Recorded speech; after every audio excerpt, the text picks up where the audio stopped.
Why our generation was taught saving is hard, when it's really just a system trick. Ladies and gentlemen, we have a disease going on in this generation. And it's not laziness, and it's not bad money habits, even though that's what everybody wants you to believe. The disease is this. We were taught, on purpose, that saving money is hard. Not difficult because of math, hard because of design. Here's a number to sit with for a second. The average person today sees somewhere between 4,000 and 10,000 ads a day. Not a typo. 10,000 tiny messages every single day, all pointing the same direction. Spend now, worry later, you deserve it. Meanwhile, the messages telling you to save, you get maybe one, usually from your grandma at Thanksgiving. So today, I want to talk about why saving feels impossible for our generation, why that feeling isn't really your fault, and more importantly, the 5-step way out of it that doesn't require you to become a monk who eats rice and lives in a van. Give me 10, 12 minutes, and I promise this is going to change how you look at your bank account. Now, here's what people think. People think broke people are broke because they're bad with money. Undisciplined, impulsive. That's the story, right? The lazy narrative. But the reality is, the system was never built for you to win slowly and quietly. It was built for you to spend fast and loud. And the moment you understand that, everything changes. Because you stop blaming yourself for something that was engineered against you from the jump. I mean, think about it. Your grandparents' generation, the boomers, before everybody wants to dunk on them, they had pensions, defined benefit plans. You worked 30 years, the company handled your retirement, and you didn't have to think about a single index fund your whole life. That system started collapsing hard around the early 1980s, when companies started shifting from pensions to 401ks, basically handing you the steering wheel and saying, "Good luck, hope you took a finance class." Most of us never did. So today, I'm breaking this down into 5 things. 5 reasons saving feels like it's rigged against you. And inside each one, the actual way out. Not a trick, not a hack, a system. The same one I use myself. Because, full disclosure, I am not a financial genius. I'm just a guy who got tired of being broke and started paying attention. Reason number 1. Your paycheck disappears before you even see it. And that's not an accident. I remember my first real job. I was making about $14 an hour. And I told myself, once I get my check, I'll put some away. You know what happened? Rent happened. Groceries happened. Then there was a birthday, then my car needed a new alternator, and suddenly it's the 28th of the month, and I've got $40 to my name, and payday's 3 days away. That wasn't a discipline problem. That was a sequence problem. I was saving whatever was left over, and there's never anything left over. There's never supposed to be. I am frugal because I flipped that sequence. The rule is, pay yourself first. Before rent, before bills, before anything. A percentage of that check moves into savings the second it lands, automatically, so you never even see it as spendable money in the first place. Even if it's 5% to start, you're not managing willpower anymore. You're managing a system. And systems don't get tired at 11 p.m. scrolling online shopping. Reason number 2. You're not just competing with your own goals anymore. You're competing with everybody's highlight reel, all day, every day. Here's the truth. The average person spends over 2 hours a day on social media, and a huge chunk of what they're seeing is other people's vacations, other people's new cars, other people's living my best life captions. Nobody's posting their credit card statement. Nobody's showing you the minimum payment.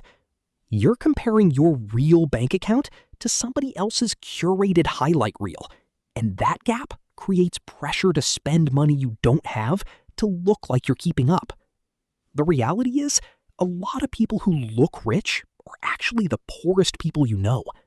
Looking rich and being rich are 2 completely different games, and most of our generation got taught to play the wrong one. Being frugal isn't about depriving yourself. It's about carefully managing what you have instead of wasting it trying to impress people who, frankly, aren't thinking about you nearly as much as you think they are. Reason number 3. The system doesn't just make spending easy, it makes borrowing feel normal. Credit gets handed to you the second you turn 18, sometimes earlier with student loans. Buy now, pay later got built into checkout buttons on basically every app. It's frictionless. One tap, no thinking required. And I want to be honest with you, credit itself isn't evil. I use a credit card, but here's the rule I never break. If I can't pay it off in full every single month, I don't buy it. That's the whole test. If you're the kind of person who can't clear the balance monthly, this specific tool isn't for you right now. And that's okay. It just means you build the emergency fund first before you touch credit as a strategy. Reason number 4, and this one's important. We obsess over the wrong expenses. Everybody wants to talk about your $5 coffee. Cut the coffee, skip the avocado toast, blah, blah, blah. But here's the math nobody wants to say out loud. Housing, transportation, and food make up somewhere around 60 to 65% of the average household budget. 60%. Your latte isn't the problem. Your car payment might be. So before you touch the small stuff, look at the big 3. Can you get a roommate for a year? Can you drive the car you own for 3 more years instead of upgrading? Can you meal prep instead of DoorDash 4 nights a week? Fix the big 3 first, and the small stuff barely matters anymore. Reason number 5, nobody has a buffer. So every emergency becomes a crisis, and every crisis becomes debt. Something like 4 in 10 adults say they couldn't cover a $400 emergency without borrowing or selling something. That's not a coffee problem, that's a foundation problem. If your car breaks down and you have 0 cushion, that repair goes on a credit card. And now you're not just broke, you're broke with interest. This is why before index funds, before anything fancy, I always tell people build 3 to 6 months of expenses in a separate account first. It's not exciting, it's not going to make you rich, but it's the wall between bad week and bad year. And here's the thing I really want you to walk away with. This whole system, the ads, the comparison, the easy credit, the missing cushion, it's not designed to make you a villain. It's designed to keep you on the hamster wheel. Work, spend, repeat. Never quite catching up, never quite getting ahead, always needing next month's paycheck to survive this month's bills.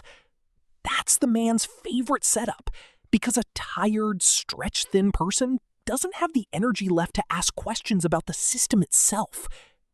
Money equals options. That's it. That's the whole game.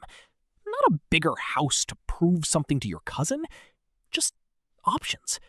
The option to leave a job that's draining you. The option to take care of your family without panic. The option to breathe. So look, 3 things I want you to take from this video. 1, it's not your fault that saving feels hard. The system was built that way. But understanding that doesn't excuse you from acting anyway. 2, fix the big 3 before you touch the little stuff. Housing, transportation, food. 3, automate your savings so willpower never has to show up to the fight in the first place. I'm not going to sit here and tell you this fixes everything overnight. It doesn't. But every dollar you redirect is a small rebellion against a system that was betting you'd never notice. Making this video honestly made me rethink a few of my own habits too, and I hope it does the same for you. Thank you so much for watching. If you got something out of this, you know what to do. And hey, if you want to go deeper on this, give the video on the history of the middle class